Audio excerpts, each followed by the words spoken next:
Good morning students, मैं सौरभ रंजन आपका SST teacher फिर एक बार एसएसटी के नए वीडियोस में।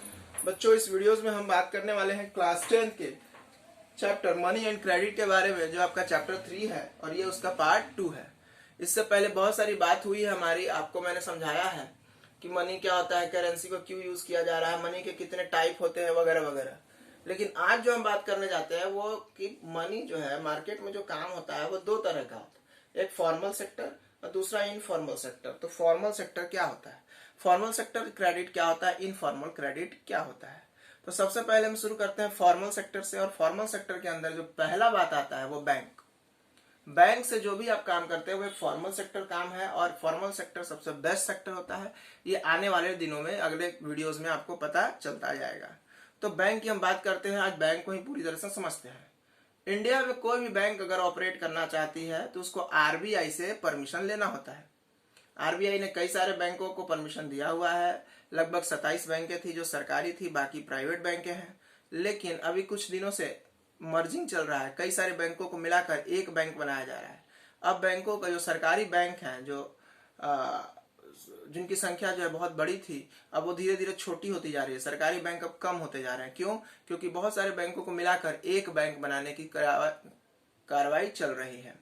तो ये ऐसा क्यों करते हैं, नहीं करते हैं, हम बाद में देखेंगे। पहले आज हम बैंक समझते हैं। बैंक एक मीडिएटर है, बैंक एक यूनिट है जो दो लोगों के बीच में काम करता है। एक जो पैसा जमा करते हैं, दूसरा जो पैसा उधार लेते हैं। यानी कि एक मीडिएटर है, ये कुछ करता नहीं है। एक आदमी पैसा जमा करता है, दूसरा आदमी उधार लेता है, और उन दोनों के बीच में ब्रोकर का काम करता है बैंक। 1% का 2% का मार्जिन लेकर जो है एक आदमी का पैसा दूसरे आदमी को देता है। तो सवाल है कि बैंक की जरूरत क्यों है, बैंक पे लोग जो है लोग बैंक में क्यों जाएं? तो बैंक भरोसा है। बैंक जो है वो भरोसा दिलाता है कि आपका पैसा सेफ है, और सच में भरोसा नहीं, ये दिलाता है। भारत सरकार बैंकों में जो जमा पैसा है उसको सेफ मानती है, और उसके बदले में कभी भी आपका उसमें से जो पैसा जमा हो गया वो कभी लॉस नहीं हो सकता। और यही कारण है कि लोग अब धड़ल्ले से अपने पैसों को बैंक में जमा करते हैं, और उन्हीं पैसों को वो किसी ऐसे व्यक्ति को जिसको लोन की जरूरत है उसको देती है, और वो उसके बदले में उससे इंटरेस्ट लेती है। जो उससे इंटरेस्ट लेती है उसी में से थोड़ा सा पैसा जो लोग जमा करते हैं उनको इंटरेस्ट के रूप में देती भी है। दूसरा फंक्शन है बैंक का, the bank play a important role in economy of country. कि देश की जो इकोनॉमी है, देश किसी भी कंट्री की जो इकोनॉमी है उसको प्ले करने में, उसको आगे बढ़ाने में बैंक बहुत बड़ा रोल प्ले करती है। ऐसा नहीं कि भारत के बैंक, दुनिया में कोई भी कंट्री है बैंक है, और बैंक जो है वहाँ के कंट्री को आगे बढ़ाने में, उसकी इकोनॉमी को बड़ा करने में बहुत बड़ा रोल प्ले करते हैं। नेक्स्ट आता है कि they keep money to the peoples of the people safe. कि लोगों का पैसा सेफ, सुरक्षित रखा जाता है बैंकों में। अगर आप पैसा बैंक में रखते हैं तो वो सुरक्षित है, घर पे रखते हैं वो चोरी हो सकता है, वो खो सकता है, उसमें कुछ भी हो सकता है। लेकिन आप बैंक में एक बार पैसा से जमा कर देते हैं तो वो पैसा सेफ हो गया। अब वो जो है बैंक की जिम्मेवारी है, जब भी आपको जरूरत हो आपका पैसा आपको रिटर्न कर दिया जाएगा। Next, bank provide cheap loan. अब मैंने कहा लोन की बात, कि बैंक जो है जो क्रेडिट देता है, लोन देता है, आप क्यों लेंगे? तो इसलिए लेंगे क्योंकि बैंक जो है सबसे सस्ता लोन देता है। मार्केट में और बहुत सारे तरीके हैं जिससे हमको लोन अवेलेबल होता है। इन सब की बातें हम अगले वीडियोस में करेंगे। लेकिन जो बैंक से हमको लोन मिलता है, जो बैंक हमको लोन अवेलेबल कराता है, वो इतना सस्ता होता है कि आप सोचे ही ना। मार्केट में सबसे सस्ता लोन अगर कहीं है तो वो बैंक में है। कहाँ है बच्चों? बैंक में। नेक्स्ट आता है कि the banks are the backbone of the country trade. कि कंट्री में कितना भी बिजनेस हो रहा है, जितने भी बिजनेस है, बड़े बड़े बिजनेस है, उनका बैकबोन है।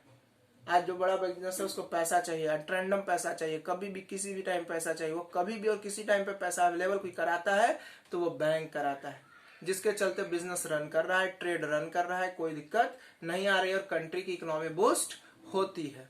तो बैंक का एक बहुत बड़ा रोल है किसी भी कंट्री के लिए। Next, bank play. अच्छा, today bank employ a large number of peoples. कि आज जो है बैंक जो है आज के टाइम में इतनी बड़ी संस्था हो चुकी है, आज बैंक इतने ज्यादा हो चुके हैं कि लाखों लोगों को आज जॉब मिला हुआ है, एम्प्लॉयमेंट मिला हुआ है बैंक के माध्यम से। गवर्नमेंट का एक फंक्शन ये भी है कि अपने कंट्री के लोगों को जॉब दे, सिक्योर करे।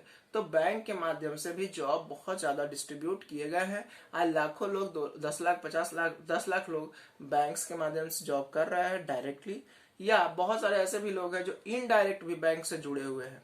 आज आप गांव में जाएंगे, बहुत जगह ऑनलाइन ट्रांजैक्शन कराया जाता है, बहुत जगह जो है वसुधा केंद्र खोला जा रहा है, बैंकों में पैसा जमा कीजिए निकालिए, उस तरह से बहुत सारी स्कीम चल रही हैं। तो ये सब जो है इनडायरेक्ट जॉब है जो कि बैंक के माध्यम से मिला हुआ है। तो कहीं ना कहीं बैंक ने बहुत बड़ा रोल प्ले किया हुआ है। Next, bank boost the country industry, कि कंट्री की जो इंडस्ट्री है, कंट्री का जो इंडस्ट्री रन कर रहा है उसको भी अगर देखा जाए तो बैंक बूस्ट कर रहा है। बैंक ने जो है बहुत सारी इंडस्ट्री को आगे बढ़ाने का काम किया है। आज बड़ी बड़ी इंडस्ट्रीज जो है बैंक से पैसा लेती है और अपने आप को रन करती है, लेकिन कई बार ये भी दिक्कत का सामना करना पड़ा है कि बड़ी बड़ी इंडस्ट्रियां बाद में पैसा लेके भाग जाती है और उस पैसे के भाग जाने के चलते जो है कंट्री को बहुत बड़ा नुकसान होता है, बैंक उसकी भरपाई करती है। बैंक कई बार इसके लिए कई सारे लॉ लाती है, मैंने आपको बताया है या नहीं बताया, आगे बताऊंगा कि बैंक बहुत हद तक कोशिश करती है कि सेटलमेंट किया जाए, सेटलमेंट करती भी है, लेकिन अगर सेटलमेंट नहीं होता है तो आपके लोन को एनपीए डिक्लेयर कर दिया जाता है। एनपीए करने के बाद अगर उसके बाद भी आप नहीं मानते हैं, उसके बाद भी आप नहीं, तो एनपीए पे भी वो 2-4 साल देखती है। 2-4 साल के बाद भी आप पैसा जमा नहीं करते तो आपको डिफॉल्टर घोषित किया जाता है। आप डिफॉल्टर हो जाते हैं, उसके बाद भी नहीं मानते हैं तो बाद में आपके सरफासी एक्ट आप पे लगा दिया जाता है।